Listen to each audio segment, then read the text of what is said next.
I did it. I finally did it. After 10 years in the making, 3 drafts, I have completed my second novel. Literally just 5 minutes ago. Now I'm going to make a video talking about the insane journey that this was. And now that I'm here, now that I'm finally in this moment, I don't really know where to begin. Chapter 1, presumably. So as many of you know, I am a novel writer. I am not published, but we will get to that in a second. But it was November of 2011 when I became politically aware, when I woke up. And that never would have happened had I not been listening to the music that is on this wall. This music is literally what radicalized me, what woke me up. And by radicalized, I mean just made me privy to the actual corruption that's festering throughout society. I started actually researching what some of these artists were actually saying, and then I realized, oh shit, the world is actually pretty fucked up. And it really wasn't long after that when I got a novel idea, having never written anything really in my life, and I was so enamored by this thought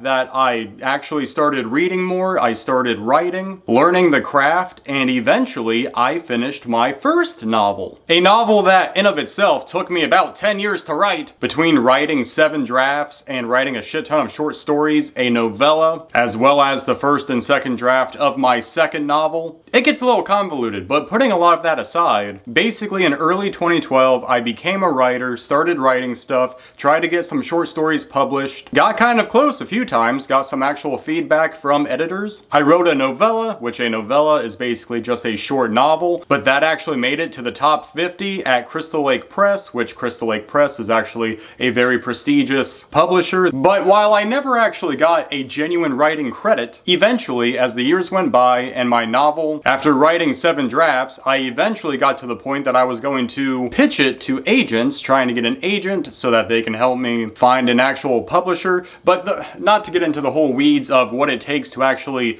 get an agent and the whole ins and outs of the industry. That's a whole topic in of itself. And of course, this wasn't just any novel. This was a dystopian novel, one that very much was in the vein of 1984, Brave New World. But unfortunately for me, by the time my novel was actually to the quality that I could actually pitch it to an agent, the time that I chose to actually begin that process was during COVID, at which point dystopian novels were not exactly trending because people did not want to read about the world they were living in a sense. They wanted escapism, they wanted fantasy, they wanted something to get their mind off of their situation. But overall, I probably spent about 2.5 years learning about how to actually acquire an agent, learning how to write a query letter, learning how to present your novel, essentially. And actually, come to find out that my novel was too short. It was only 60,000 words, but you really needed 80,000 words to be like the baseline for like science fiction. So I had to add another 20,000 words, which I did. But still, after sending out letters to about maybe 50 agents and no one biting, I decided to cut my losses and instead focus on my second novel, which is what brings us here today, I guess. I'm really not sure when I started working on the third draft of my second novel, but this project has had one hell of a development cycle. So I initially had the idea in 2016 and I started writing it,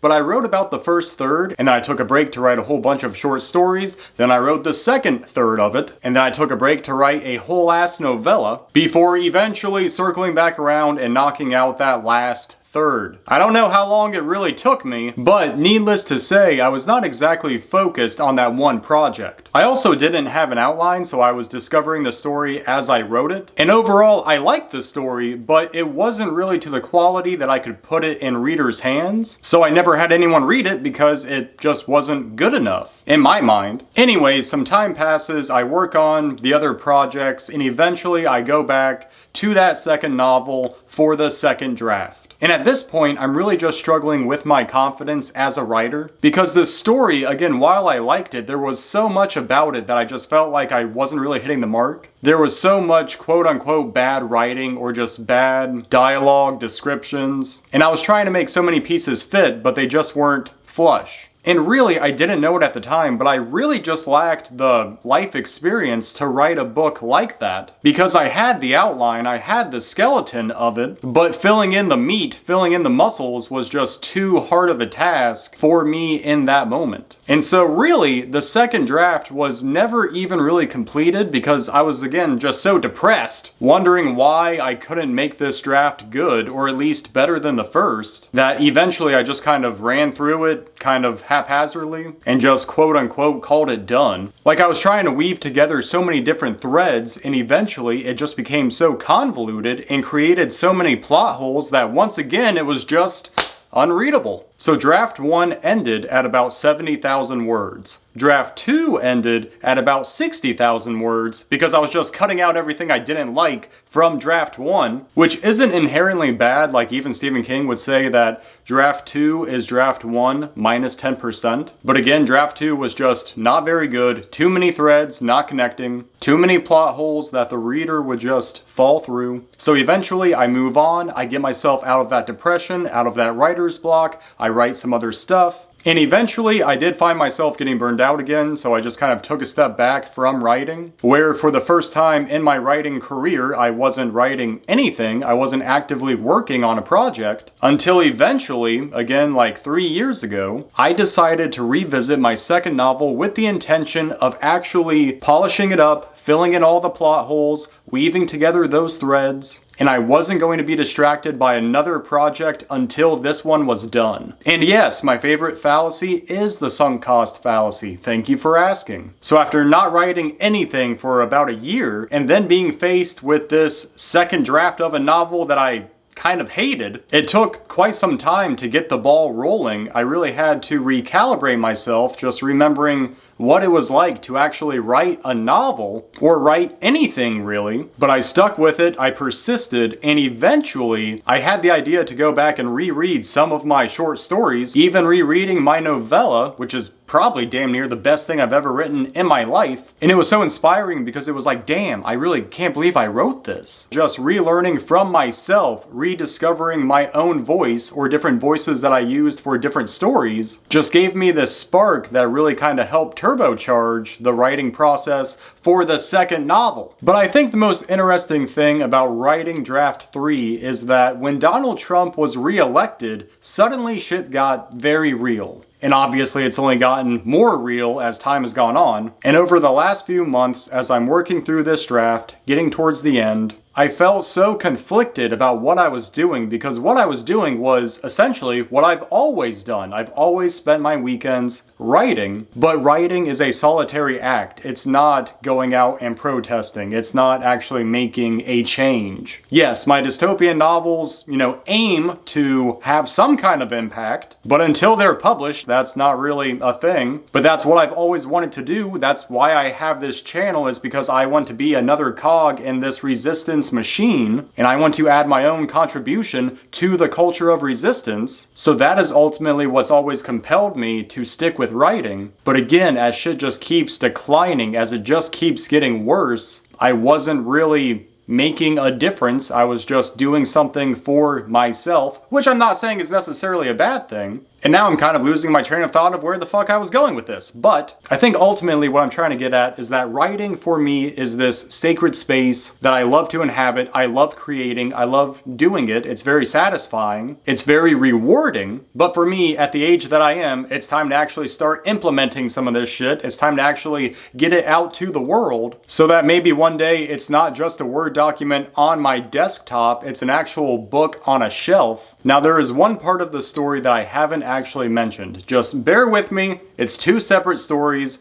but just like this novel, they all kind of come together in the end. And I'll try to make it short, but years and years ago, I worked on a golf course. And one day, one of the golfers came up to me because he found a parakeet on the course, and he said, "Hey man, you want this bird?" And I said, well, sure, why not? So I took in this bird. I loved this bird, and she was another animal friend along with my cats and dog. And whenever I was writing, she was always in her cage next to the window that was right next to my writing desk. So I had Izzy for about 4 years, and whenever I was writing, she was always in her cage, sitting next to me. just being my little buddy. But during the writing of the second novel, as I approached the end of the first draft, Izzy became sick. I took her to the vet, they prescribed me this medication. I don't know if you guys have ever had to use a syringe into a bird's mouth, but it's definitely not easy. And you're trying not to stress out the bird even more because of course they're already sick. And I don't know how long I had to do that. It was a period of weeks, just this whole ordeal. So as I'm writing the ending of this novel,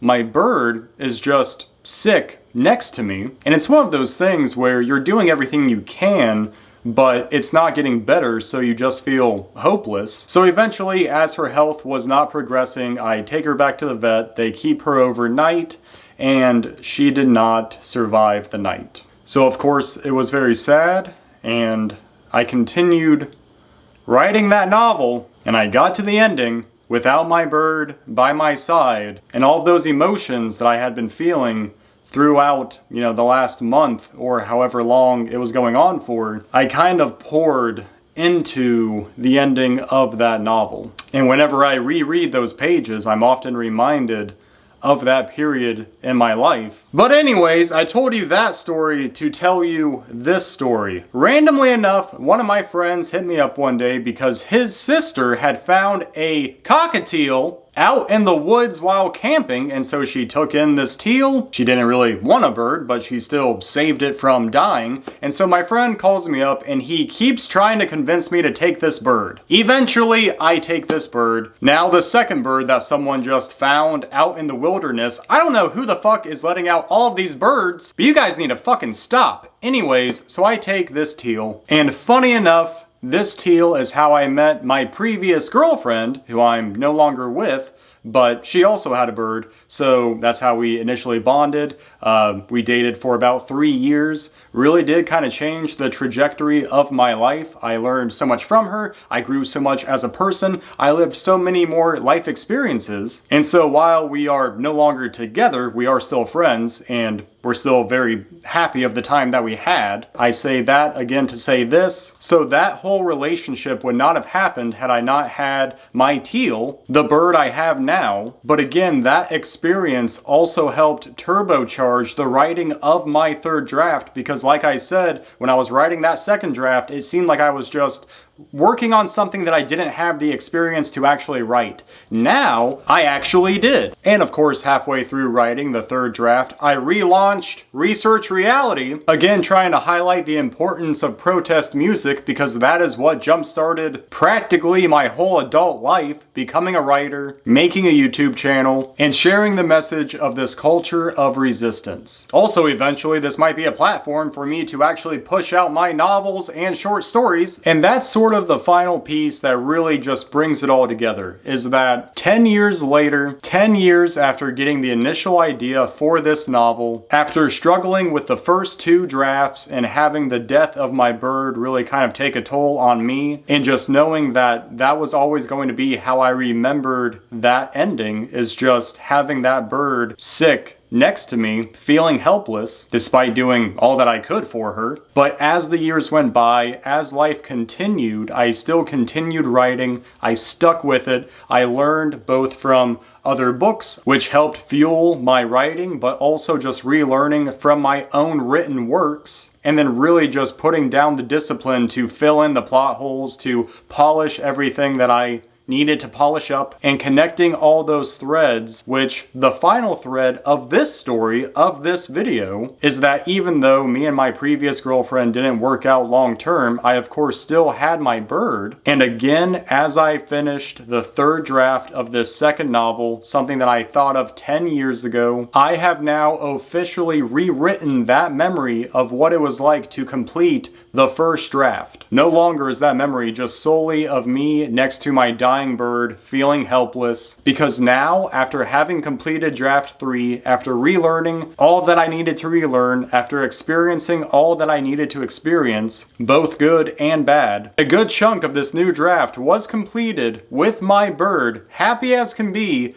hanging out on my shoulder. So overall, that is where things stand. I guess it's time to get some beta readers, have them read the manuscript, give me some feedback, I can then implement it, and then maybe eventually one of these days I can actually publish a book for you guys to read. I also thought about making a Substack. That is an option that's still open, so I don't know. I'm just at that point in my life where I've worked on this shit for so long and I have so much ammo stacked that it's time to start firing it off in whatever form that manifests. But if you yourself are a writer, if you're a musician, if you're any kind of creative person, and you have things that you've been working on or just want to get started, don't do it for the likes, don't do it for the admiration, don't do it for anything other than yourself. Because finishing a novel or finishing a record or finishing anything that you worked hard to achieve, there is no more rewarding feeling than doing what you need for yourself. For me, I could not live with myself if I wasn't doing what I'm doing now. I couldn't live with myself if I wasn't making videos, if I wasn't writing novels, and now I'm just meandering through life trying to figure out how to connect it all together. So definitely stay tuned. I'll try to make more videos and more content about writing. I already put out 2 videos talking about if you want to be a writer, this is everything that I've learned up until this point. I'll try to link that down below. If you guys are any kind of aspiring artist, let me know about your struggle in the comments down below. If you have any tips or tricks for fellow writers, also leave those in the comments. And again, guys, I know this was a little different of a video than I normally put out, but if you made it this far, thank you so much for watching. Like and subscribe if you like the vibe. Check out the Patreon, I guess, but also definitely check out some of this protest music. Literally what inspired me to do what I'm doing right this minute. And I hope you find the inspiration you seek. So until next time, guys, stay well, stay safe, stay informed, and we will see you on the next one. Later.